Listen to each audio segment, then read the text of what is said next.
Hey guys, we got some crazy news for Nike stock. So just a week ago, actually, on September 13th, there was this huge article by Bloomberg that came out talking about the CEO is the man who made Nike uncool. Nike stock has been dead money for 5 years. It's basically flat on the 5-year chart, but it's talking about how John Donahoe upset partners and disappointed fans. Well, we have some huge news that literally 10 minutes ago, we have that CEO just retired and is getting replaced by Elliott Hill. And I'll tell you about this guy later. He used to work for Nike, but let me show you what Nike stock is doing right now. So here's Nike stock. I actually own it here in my Moo portfolio, where once I buy a stock in here, I will never sell it for the rest of my life. So here's Nike stock right now. If you look, we're actually positive on our shares now. We're up 0.87%. But let me show you the one-day chart. So look, Nike actually closed at $81, and then they announced this after hours news of the CEO retiring. Now it's up to $88 right now. And actually, I'll show you another thing. You see this huge drop right here? Why did Nike drop right here? This was on news when their competitor Skechers actually reported weak China sales. They gave a warning about China,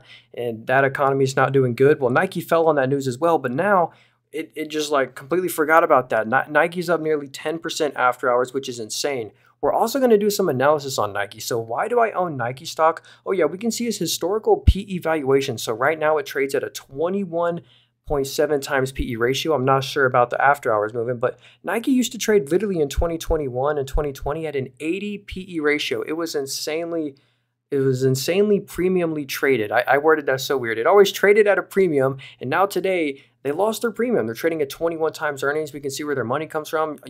Most of it comes from the footwear, then apparel and equipment. But let me show you their market breakdown. So this is why Nike kind of fell. So 15% of Nike's revenue does actually come from China. And they also own another brand. So Nike owns Converse, which is about 4% of their total revenue, which is pretty cool. So look at Nike's, look at their net income, for example. This is what I like to look at. Their net income was actually up 45% year over year, which was a pretty good number. And remember that number. So they made $1.5 billion.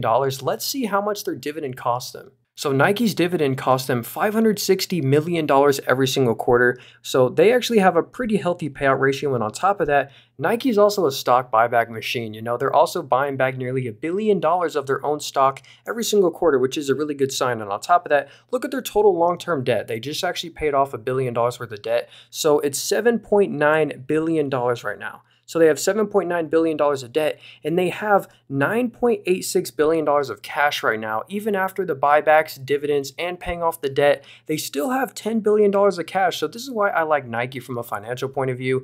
And, I also like their brand. They have one of the biggest brand values ever. Everyone around the world knows about Nike no matter where you go. But this is why the stock has been dead money for 5 years. This is what the CEO has done. It's literally where it was in 2018. Wow, that's crazy. So that's why I've actually been buying the dip on Nike. You can kind of see where I bought my shares. I remember when I was buying my Nike down here $72, I was like, this is still kind of sketchy. I don't know what's going to happen.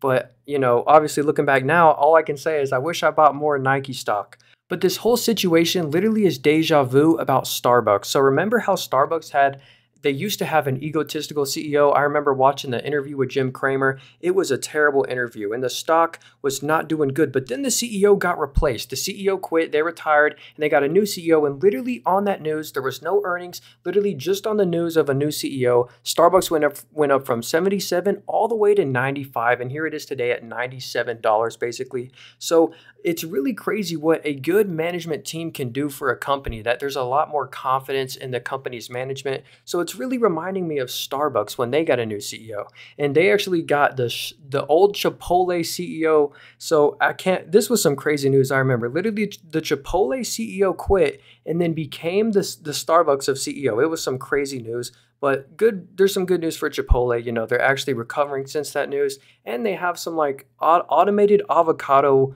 guacamole machines or something like that, something crazy. But yeah, hopefully y'all's portfolio did really good today. Most stocks did really good except for the real estate stocks. The real estate investment trusts did not do great today. If I actually show you here in my Robinhood portfolio, we were up 2.45%. So it was a great day here in our Robinhood account. But the only stock that was down, look at Realty Income. We were down 2.28% on that stock on a day where everything else was rallying like crazy. Here's my total percentage change. So we're so close to being green on Google. Look at that. We're only down 0.04% on Google. So hey, let me know in the comments how your portfolio did today. This was some crazy news for Nike. Congratulations if you own Nike stock. It's been a great holder. But yeah, thank you all for watching.